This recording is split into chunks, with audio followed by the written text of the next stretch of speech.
Hi ಸ್ನೇಹಿತರೆ, ಎಲ್ಲರಿಗೂ ನಮಸ್ಕಾರ. ಇವತ್ತು ನಾವು ಡಿಸ್ಕಸ್ ಮಾಡ್ತಾ ಇರುವಂಥ ಟಾಪಿಕ್ ಏನಂತಂದರೆ, ನಿನ್ನೆ ಕನ್ನಡ ಪರೀಕ್ಷೆ ಆಗಿದೆ.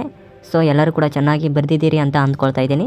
ಸೊ ಕನ್ನಡದಲ್ಲಿ ಎಷ್ಟು ಅಂಕಗಳು ಬಂದಿದ್ದಾವೆ ಅಂತ ಕೆಳಗಡೆ ಕಾಮೆಂಟ್ ಮಾಡಿ, ಎಲ್ಲರೂ ಕೂಡ ನೋಡ್ತಾರೆ. ಸೊ ನಾಳೆ ಅಂದರೆ ದಿನಾಂಕ 3ರಂದು ಗಣಿತ ಪರೀಕ್ಷೆ ನಡೆಯುತ್ತಿದೆ.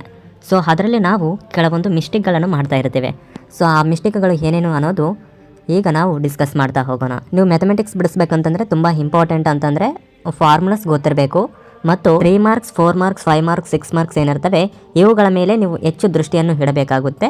ಇದರಿಂದ ನಿಮಗೆ ಅಂಕಗಳು ಜಾಸ್ತಿ ಬರುವಂತಹ ಚಾನ್ಸಸ್ ಕೂಡ ಇರುತ್ತೆ. ಫಾರ್ ಎಕ್ಸಾಂಪಲ್, ಯಾವುದೇ ಒಂದು ಪ್ರಾಬ್ಲಮನ್ನು ಬಿಡಿಸ್ಬೇಕಂತಂದರೆ ಅದಕ್ಕೆ ಸಂಬಂಧಿಸಿದಂತೆ ಫಾರ್ಮುಲಾ ನಿಮ್ಗೆ ಗೊತ್ತಿರಬೇಕು. ಸೊ ಫಾರ್ಮುಲಾಗೆ ಕೂಡ ಮಾರ್ಕ್ಸ್ ಅನ್ನೋದು ಇರುತ್ತೆ. ಬೈ ಚಾನ್ಸ್ ನೀವು ಆನ್ಸರ್ ರಾಂಗ್ ಇತ್ತು ಅಂತಂದ್ರೂ ಕೂಡ ಅಲ್ಲಿ ನಿಮ್ಮ ಒಂದು ಫಾರ್ಮುಲಾ ಏನಿರುತ್ತೆ, ಫಾರ್ಮುಲಾ ಕರೆಕ್ಟ್ ಆಗಿತ್ತು ಅಂತಂದರೆ ಅದಕ್ಕೆ ಅರ್ಧ ಮಾರ್ಕ್ಸ್ ಆದರೂ ಕೊಡ್ಬೋದು. ಅದರಿಂದ ನೀವು ಫಾರ್ಮುಲಾ ಅನ್ನೋದು ಕೂಡ ಆಗಬೇಕು.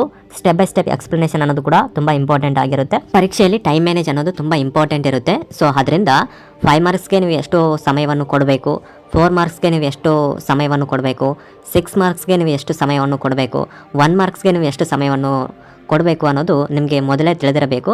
ಸೊ ಅದರಿಂದ ನೀವು ಒಂದು ಮಾಡೆಲ್ ಕ್ವಶನ್ ಪೇಪರನ್ನು ಒಂದು ಟೈಮ್ ಸೆಟ್ ಮಾಡಿಕೊಂಡು ಅದನ್ನು ಬಿಡಿಸಿದಾಗ ನಿಮಗೆ ಗೊತ್ತಾಗುತ್ತೆ. ಸೊ ಇವತ್ತು ಮಿನಿಮಮ್ ಒಂದು ಕ್ವಶನ್ ಪೇಪರ್ ಆದರೂ ಬಿಡಿಸಿ ಪ್ರಾಕ್ಟೀಸ್ ಮಾಡಿ, ಟೈಮರ್ ಸೆಟ್ ಮಾಡಿಕೊಂಡು ನೀವು ಪ್ರಾಕ್ಟೀಸ್ ಮಾಡಿ, ನಿಮಗೆ ಗೊತ್ತಾಗುತ್ತೆ. ಸೊ ಸೆಲ್ಫ್ ಅನಲೈಸಿಸ್ ಅನ್ನೋದು ಆಗುತ್ತೆ, ಸೆಲ್ಫ್ ಟೆಸ್ಟ್ ಅನ್ನೋದು ಆಗುತ್ತೆ. ತದನಂತರ ನೀವು ಯಾವುದೇ ಥರದಂಥ ಗೊಂದಲಕ್ಕೆ ಒಳಗಾಗಬೇಡಿ. ಯಾರ್ಯಾರು ಈ ಮ್ಯಾಥಮೆಟಿಕ್ಸನ್ನು ಬರಿತಾ ಇದ್ದೀರೋ ಅವರೆಲ್ಲರಿಗೂ ಕೂಡ ಆಲ್ ದ ಬೆಸ್ಟ್.